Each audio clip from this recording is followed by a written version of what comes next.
नमस्कार विद्यार्थी मित्रों, केम छो? मजामां? हूँ हिरेन भाड़जा, 12 साइंस भौतिक विज्ञान प्रकरण नंबर 12। प्रकरण नंबर 12 परमाणु एटले के एटम। लास्ट 2 लेक्चर्सनी अंदर आपणे परमाणु अने परमाणुना न्यूक्लियस विषे माहिती लीधी। लास्ट लेक्चरनी अंदर आपणे वात करी के गाइगर अने मास्टर नामना वैज्ञानिके कोई एक सोनाना वरख उपर आल्फा कणने प्रतांडित कर्यो અને એ આલ્ફા કણને પ્રતાંડિત કરતા એમાં આલ્ફા કણોનું અલગ અલગ કોણે શું થાય છે? પ્રકિરણન થાય છે। અને એ પ્રકિરણનની માત્રા કયા ખૂણે કેટલા કણોનું પ્રકિરણન થાય છે એ પણ આલ્ફા કણોની સંખ્યા વિરુદ્ધ પ્રકિરણન કોણના ગ્રાફ પરથી આપણે જોઈ। હવે આ આલ્ફા કણના પ્રયોગની સમજૂતી રુથરફોર્ડે આપેલી છે। એટલે કે આ પ્રયોગ અને ગ્રાફ પરથી એને અમુક મુદ્દાઓ તારવેલા છે, એની આપણે ચર્ચા કરવાની છે। તો આલ્ફા કણના પ્રયોગની રુથરફોર્ડ દ્વારા સમજૂતી।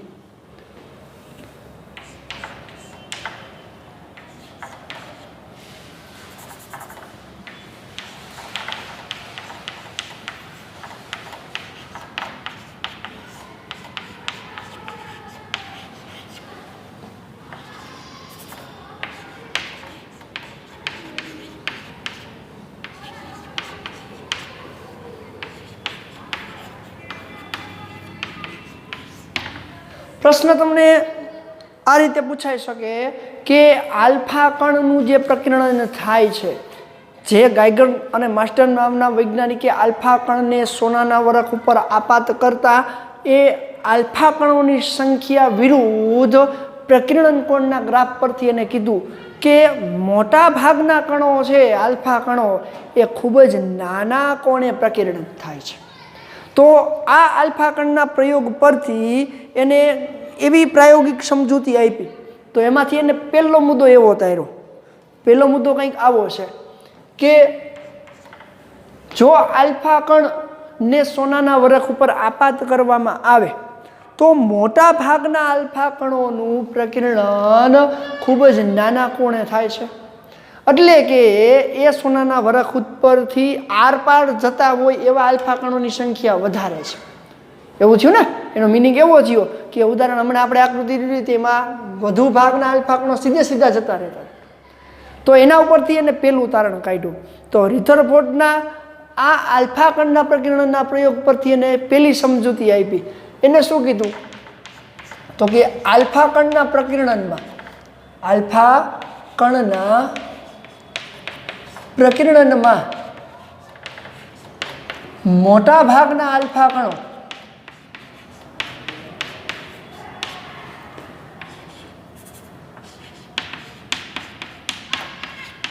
कणोनुं प्रकिरण मोटा भागना आल्फा कणोनुं प्रकिरण खूब ज नाना कोणे थाय, खूब ज नाना कोणे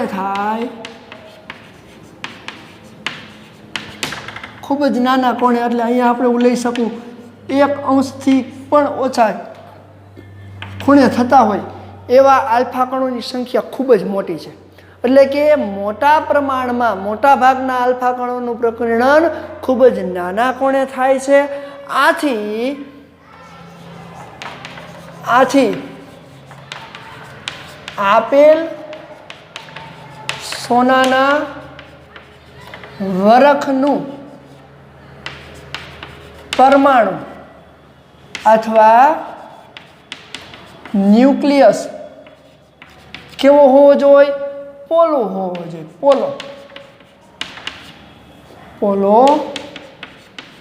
होवो जोईए। पोलो एटले अंदर खाली जग्या होय, कंईक अंदर बे वच्चे कंईक जग्या होय एवो होवो जोईए। तो जग्या नहीं होय तो અથડાઈને પાછું આવશે, जग्या नहीं होय तो અથડાઈને पाछू आवशे।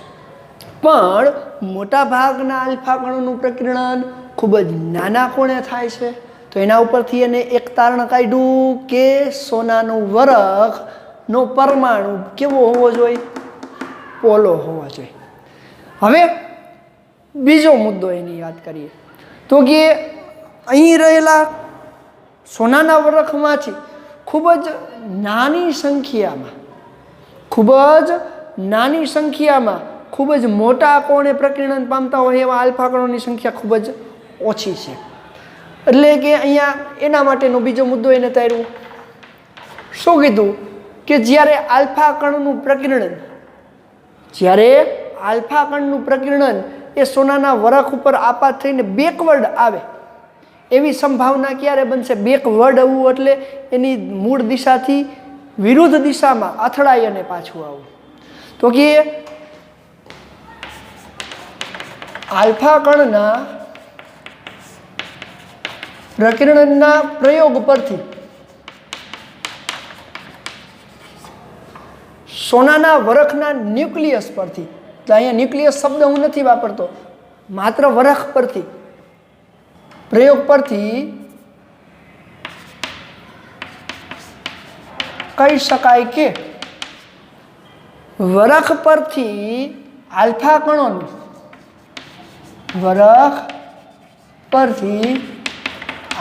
કણોનું નિયર ઇક્વલ ટુ 180 અંશના કોણે, એટલે કે આલ્ફા કણ બેકવર્ડ આવે. બેકવર્ડ એટલે પાછું આવવું. બેકવર્ડ થાય તેવી સંભાવના ખૂબ જ ઓછી છે.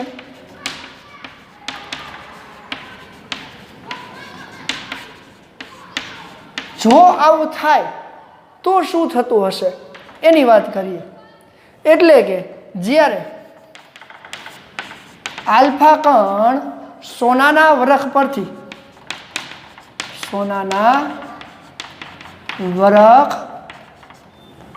પરથી બેકવર્ડ આવે એટલે કે પાછો ફરે, બેકવર્ડ થાય તો આ આલ્ફા કણનો ધન વિદ્યુતભાર એ સોનાના વરખના ધન વિદ્યુતભાર સાથે હેડું અથડામણ અનુભવતો હોય. એટલે કે એની સાથે જ એની વિરુદ્ધ દિશામાં શું લાગે છે?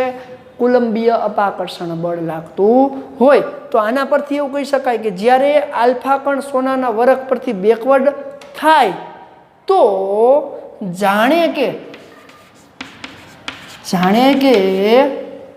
સોનાના વરખનું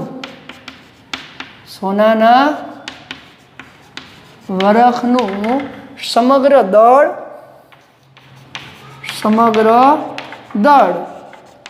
અને ધન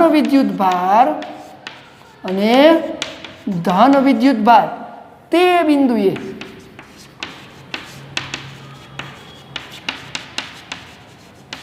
કેન્દ્રિત થયેલો હોય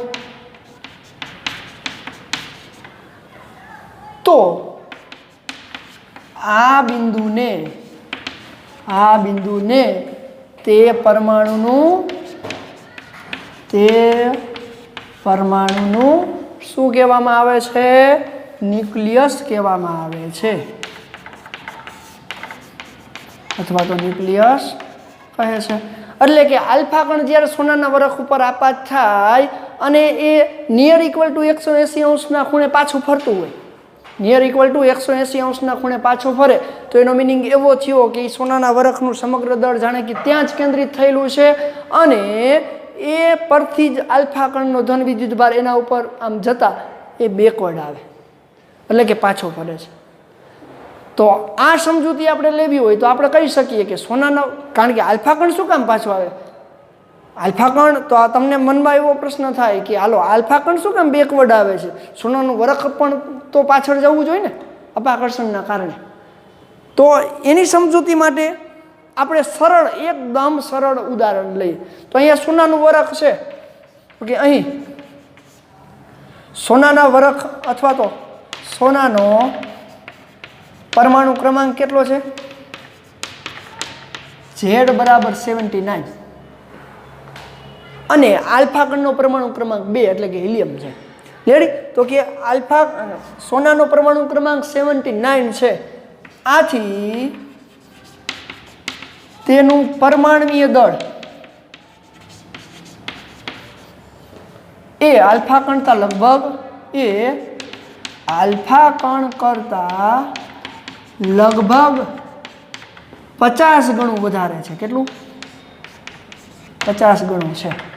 હવે જ્યારે આલ્ફા કણ એની સાથે અથડાશે તો આલ્ફા કણ એને બેકવર્ડ એટલે કે પાછળની તરફ ધકેલવાનો પ્રયત્ન કરશે, પણ સોનાના વરખનું દળ એના કરતાં 50 ગણું વધારે છે પરમાણુ દળ, એટલા માટે એ પોતે પાછો ફેંકાય છે. એટલે કે બંને વચ્ચે કુલંબીય અપાકર્ષણ બળ લાગે છે. તો આપને ખબર છે કે આલ્ફા કણ ઉપર 2 ઇલેક્ટ્રોન છે, રેડી, અને આમાં 79 જેટલા, એટલે કે એનું પરમાણુ દળ એ પ્રમાણે મળે. તો આથી કહી શકાય, આથી તે બંને વચ્ચે લાગતું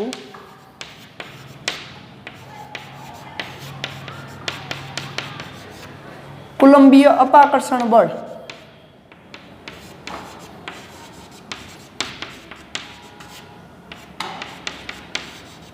કેટલું થાય? તો કે Fe is equal to 1/4πε0.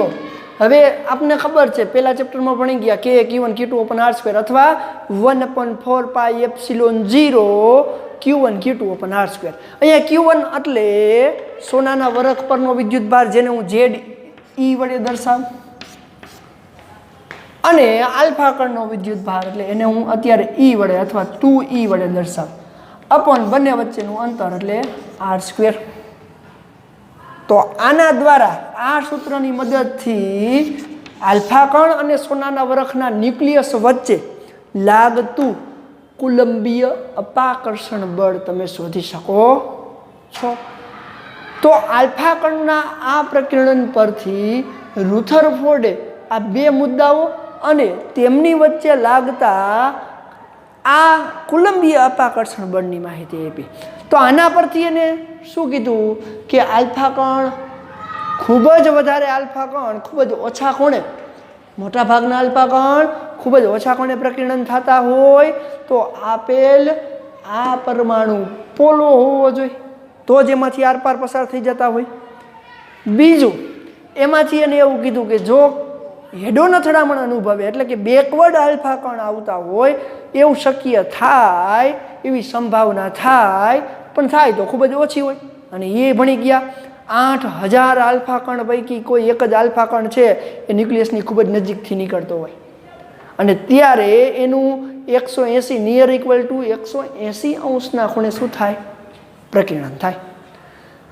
જો એવું થતું હોય તો સોનાના વરખનું સમગ્ર દળ કે ધન વિદ્યુતભાર એક જગ્યાએ કેન્દ્રિત થાય, અને એ કેન્દ્રને શું નામ આપી દીધું? ન્યુક્લિયસ. અને આ ન્યુક્લિયસ સાથેની જ આપણે વાત કરી છે. તો આ પરમાણુનું ન્યુક્લિયસ કહેવાય, અને ન્યુક્લિયસ સાથે આલ્ફા કણ સામ સામે આવીને હેડોન અથડામણ કરતા જાય ત્યાં એ ન્યુક્લિયસ આલ્ફા કણને બેકવર્ડ ધકેલે, એટલે કે એના પર કુલંબીય અપાકર્ષણ બળ લગાડે. આ કુલંબીય અપાકર્ષણ બળના કારણે એ ત્યાંથી 180 અંશના ખૂણે પાછું આવે છે. તો આના પરથી એવું કીધું, એનો બીજો મુદ્દો એવો હતો કે પરમાણુનું સમગ્ર દળ એના કેન્દ્રમાં કેન્દ્રિત થયેલું હોય, અને ધન વિદ્યુત ભાર પણ ત્યાં જ કેન્દ્રિત થયેલો હોય, અને ઋણ વિદ્યુત ભાર એની આજુબાજુના વિસ્તારમાં ચોક્કસ કક્ષામાં ભ્રમણ કરે છે. આ જ રુથરફોર્ડનું પરમાણુ મોડલ હતું, અને આ જ પરમાણુ મોડલ ઉપરથી, આ બંને મુદ્દા ઉપરથી બંને વચ્ચે લાગતું કુલંબીય અપાકર્ષણ બળ, સોનાના વરખ પર થતા આલ્ફા પ્રકીર્ણન, આલ્ફા કણના પ્રતાંડન પરથી એને તારણ કાઢેલું છે. હવે આપણે વાત કરવી છે કે આ જે સોનાના વરખ પર આલ્ફા પ્રકીર્ણનનો પ્રયોગ કર્યો, આ આલ્ફા પ્રકીર્ણનના પ્રયોગમાં કયા કયા ખૂણે ને કેવા ખૂણા માટે આલ્ફા કણના વેગ અને જે ન્યુક્લિયસ ઉપર જેને તમે પ્રતાંડિત કરો છો એ પ્રતાંડિત કરતા ન્યુક્લિયસ વચ્ચેના લંબ અંતર સાથે સંબંધ શું છે એની આપણે ચર્ચા કરવાની છે. તો ચાલો પેલા સ્ક્રીનશોટ લઈ લેજો.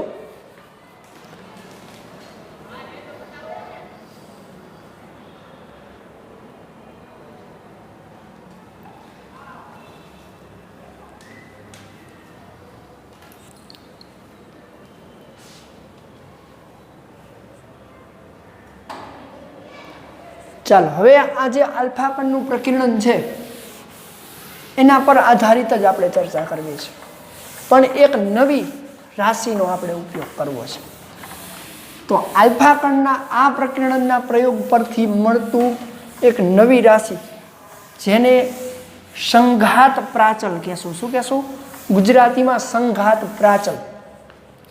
તો પ્રશ્ન કંઈક એવો છે કે આલ્ફા કણના પ્રકીર્ણનમાં મળતો સંઘાત પ્રાચલ જેને આપણે ઇંગ્લિશમાં ઇમ્પેક્ટ પેરામીટર કહેશું. શું કહેશું? ઇમ્પેક્ટ પેરામીટર એટલે શું સમજાવો, અને અલગ અલગ કોણે મળતા ઇમ્પેક્ટ પેરામીટરની અસર શું થાય એ પણ આપણે જોવાની છે.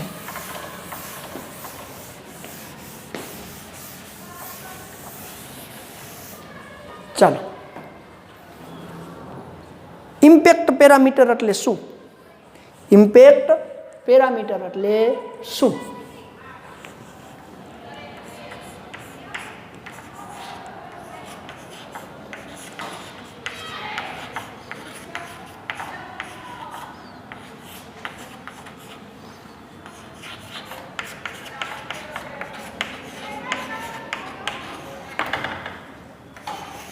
ઇમ્પેક્ટ પેરામીટર એટલે શું?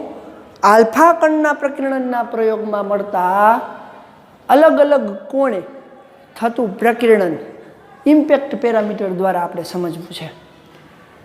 ઇમ્પેક્ટ પેરામીટર એટલે શું? તો પહેલાં એની વ્યાખ્યા આપણે લખીએ. તો કે ઇમ્પેક્ટ પેરામીટર એટલે શું? તો કે આલ્ફા કણના મૂળ ગતિપથ એટલે વેગની દિશા અને ન્યુક્લિયસથી એ વેગની દિશાના લંબ અંતરને ન્યુક્લિયસથી એ વેગની દિશાના લંબ અંતરને ઇમ્પેક્ટ પેરામીટર કહેવાય. હજુ એકવાર, હમણાં આપણે એને આકૃતિ દોરીને તો સમજવાના જ છીએ. આલ્ફા કણના પ્રકીર્ણનમાં આલ્ફા કણની મૂળ દિશાના વેગ સદિશ અને ન્યુક્લિયસથી તેના લંબ અંતરને ઇમ્પેક્ટ પેરામીટર ગુજરાતીમાં સંઘાત પ્રાચલ કહેવાય. સંઘાત પ્રાચલ કહેવાય. તો પહેલાં હું અહીંયા એની વ્યાખ્યા લખું છું. તો કે આલ્ફા કણના પ્રકીર્ણનમાં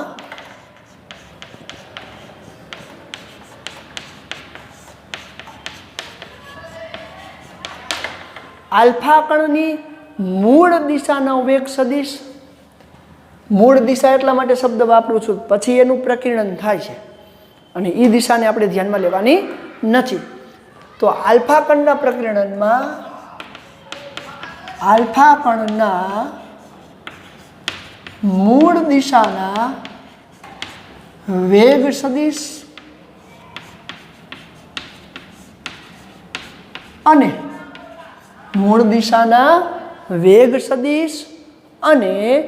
ન્યુક્લિયસથી એ વેગ સદિશના લંબ અંતરને વેગ સદિશ અને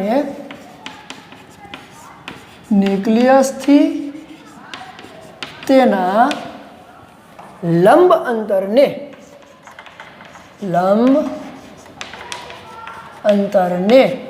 ઇમ્પેક્ટ પેરામીટર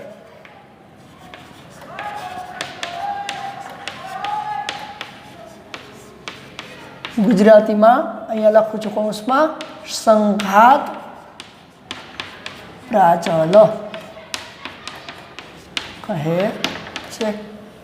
તો ચાલો, સંઘાત પ્રાચલના અલગ અલગ કોણે થતા ઇમ્પેક્ટ પેરામીટરની અસર આપણે જોવી છે. એટલે કે ઇમ્પેક્ટ પેરામીટર દ્વારા આલ્ફા કણનું પ્રકીર્ણન કેવી રીતે થઈ શકે. તો પહેલાં હું વાત કરું છું કે અહીંયા કોઈ એક ન્યુક્લિયસ લીધો છે.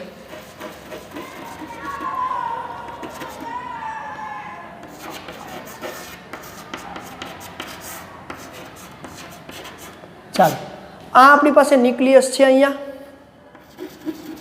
હવે એને અલગ અલગ કોણે આપણે ઇમ્પેક્ટ પેરામીટર એટલે શું? તો અહીંયા હું એક અક્ષ લઉં પહેલાં, જે ન્યુક્લિયસમાંથી પસાર થતી. હવે આ અક્ષ ઇમ્પેક્ટ પેરામીટર એટલે શું પહેલાં હું વાત કરું તો જોવો જોઈએ. આલ્ફા કણ ધારો કે અહીંયાથી નીકળે છે, આ પહેલું આલ્ફા કણ કહું, રેડી? આલ્ફા કણ અને એની આ મૂળ દિશા છે. તો આ એની મૂળ દિશા એટલે કે એના વેગની દિશા થઈ. તો વેગની દિશા અને આ આલ્ફા કણના ન્યુક્લિયસનું આ જે લંબ અંતર છે ને એને ઇમ્પેક્ટ પેરામીટર બી વડે દર્શાવાય. શેના વડે?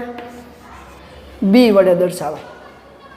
તો આ ઇમ્પેક્ટ પેરામીટર બી દ્વારા ન્યુક્લિયસના કારણે આલ્ફા કણનું પ્રકીર્ણન આપણે સમજવું છે. તો તમે જોઈ શકો છો કે અહીંયા મેં આલ્ફા કણને બી જેટલા ઇમ્પેક્ટ પેરામીટર દ્વારા અહીંયા પ્રકીર્ણન કરવાનો પ્રયત્ન કર્યો, આલ્ફા પ્રતાંડિત કર્યો, તો એ આ દિશામાં પ્રકીર્ણન પામે છે. આના કારણે આની ન્યુક્લિયસની અપાકર્ષણ કુલંબીય અપાકર્ષણ બળની અસરના કારણે એ આ દિશામાં પ્રકીર્ણિત થાય છે. તો આ જે ખૂણો છે ને એને ઇમ્પેક્ટ પેરામીટર કોણ કહેવાય? સંઘાત પ્રાચલનો ખૂણો. તો તમે જોઈ શકો હવે ઇમ્પેક્ટ પેરામીટરને હું વધારું એટલે કે બી વધશે, લંબ અંતર વધશે. તો લંબ અંતર વધારતા એકાદો ખૂણો હું લઉં. ધારો કે આલ્ફા કણ અહીંયાથી પ્રકીર્ણિત કરવામાં આવે, આ પ્રથમ કિરણ, આ એક, આ બીજું કિરણ હું અહીંયાથી લઉં, તો ઇમ્પેક્ટ પેરામીટર વધી ગયું, અંતર લંબ અંતર બી વધી ગયું. લંબ અંતર બી વધશે તો ખૂબ જ ઓછા ખૂણે પ્રકીર્ણિત થશે. આ θ1, આ θ2. હવે એના કરતાં મોટા આલ્ફા એટલે કે ઇમ્પેક્ટ પેરામીટરે હું અહીંયા આપાત કરું તો આ કિરણ હવે સીધે સીધું જતું રહેશે. એટલે કે ઇમ્પેક્ટ પેરામીટરનો આ જે એંગલ છે એ હવે તમે જોઈ શકો છો કે આ જે એંગલ હતો એ આટલો હતો, આ એંગલ હતો એ આટલો હતો. એટલે કે θ1 θ2 તો આ 90 માઇનસ θ2 એટલે કે 180 માઇનસ θ2 થાય, આ 180 માઇનસ θ1 થાય. તો એના પરથી આપણે કહી શકીએ. હવે જોવો જોઈએ આ લંબ અંતર જેમ ઘટશે, હવે હું લંબ અંતર ઘટાડું છું, આલ્ફા કણ વચ્ચેનું લંબ અંતર ઘટાડું એટલે કે આલ્ફા કણ અહીંયા આવે ત્યારે અહીંયાથી વધુ પ્રકીર્ણન થશે, ખૂબ જ મોટા કોણે પ્રકીર્ણન થાય. તો જોવો જોઈએ ઇમ્પેક્ટ પેરામીટર ખૂબ જ મોટો હોય ત્યારે ખૂણો શૂન્ય થઈ જાય, થીટા બરાબર 0° થઈ જાય છે. પણ જ્યારે આલ્ફા કણ એ ન્યુક્લિયસથી નજીક આવતો જાય એમ એના પર લાગતું કુલંબીય અપાકર્ષણ બળ વધે. એના કારણે એ આલ્ફા કણ એ ન્યુક્લિયસની ખૂબ જ નજીક જવાનો પ્રયત્ન કરે છે, ખૂબ જ નજીક જવાનો પ્રયત્ન કરે છે અને શું થાય છે? વધુ પ્રકીર્ણન પામે છે. એક સમય એવો આવશે કે ઇમ્પેક્ટ પેરામીટર બી શૂન્ય થઈ જાય એટલે આલ્ફા કણ હવે અહીંયા જ આવી ગયો, આલ્ફા કણ હવે અહીંયા જ આવી ગયો. θ3 કહી દો, અહીંયા θ બરાબર 0 જ કહી દીધું. તો હવે θ ઇઝ ઇક્વલ ટુ 180 ડિગ્રી એ તમે એને લઈ જાઓ. તો ઇમ્પેક્ટ પેરામીટર જોવો જોઈએ અહીંયા ભટકાશે એટલે કે હેડો નથણામણ કરશે અને પાછો ફરે છે આ દિશામાં. તો જોવો જોઈએ જતો તો આમ ન્યુક્લિયસ સાથે હેડો નથડામણ અનુભવ્યો તો θ બરાબર 180 ડિગ્રીએ એ ત્યાંથી પાછો ફરે છે. તો એનો મિનિંગ એવો થયો કે ઇમ્પેક્ટ પેરામીટર જેમ મોટો એમ પ્રકીર્ણન કોણ નાનો, પ્રકીર્ણન કોણ નાનો. ઇમ્પેક્ટ પેરામીટર જેમ નાનો એમ પ્રકીર્ણન કોણ મોટો. તો અહીંયા આપણે 4 વાક્ય લખવા છે. પહેલું વાક્ય હું લખીશ કે ન્યુક્લિયસથી આલ્ફા કણના વેગ સદિશ નું લંબ અંતર મોટું. એટલે હવે એ શબ્દ વાપરવાની જગ્યાએ સીધું શું વાપરી શકું? Impact parameter. પહેલું અહીં આલ્ફા કણ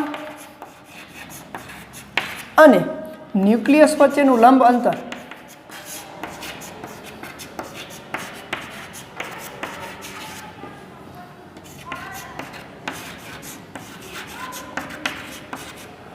એટલે કે સંઘાત પ્રાચલ કેવું હોય તો કહી શકાય અથવા ઇમ્પેક્ટ પેરામીટર.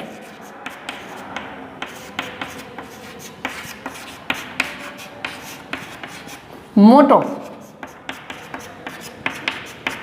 તેમ પ્રકિરણ કોણ ખૂબ જ નાનો હોય. પ્રકિરણ કોણ થીટા ખૂબ જ નાનો. તો તમે જોઈ શકો છો બી વધતો જાય એમ ખૂણો ઘટતો જાય છે. પેલા આટલો હતો, પેલા આટલો હતો, પછી આટલો છે, પછી આટલો, પછી 0. એટલે કે પૂરતા ઇમ્પેક્ટ કોણ માટે, એટલે કે ન્યુક્લિયસથી ખૂબ જ દૂર જાઓ,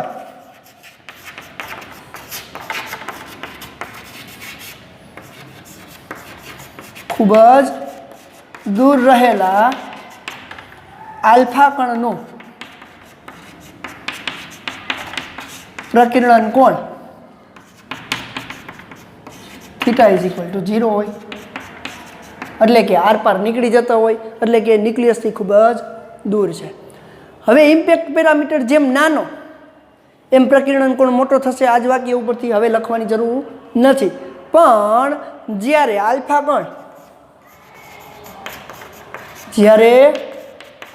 કણ ન્યુક્લિયસ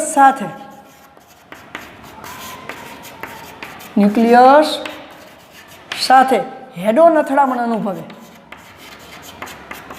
હેડોન એટલે માથા આરે માથું ભટકાવ. રેડી? હેડોન અથડામણ અનુભવે. એટલે કે અથવા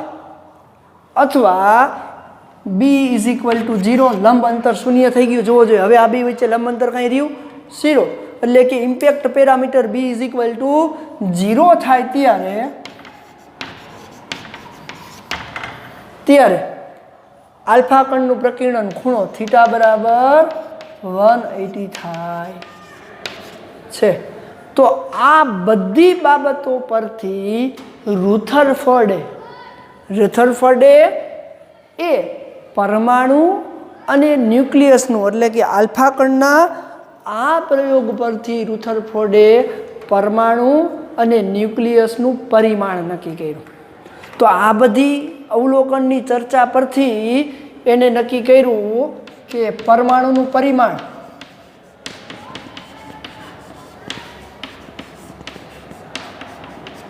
આશરે કેટલું હોય છે? તો કે 10⁻10 મીટરના ક્રમનું.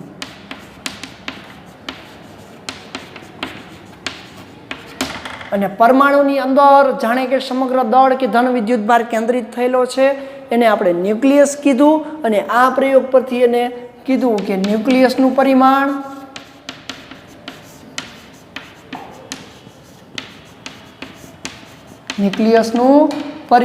આશરે 10⁻15 મીટરથી 10⁻14 મીટરના ક્રમનું હોય છે.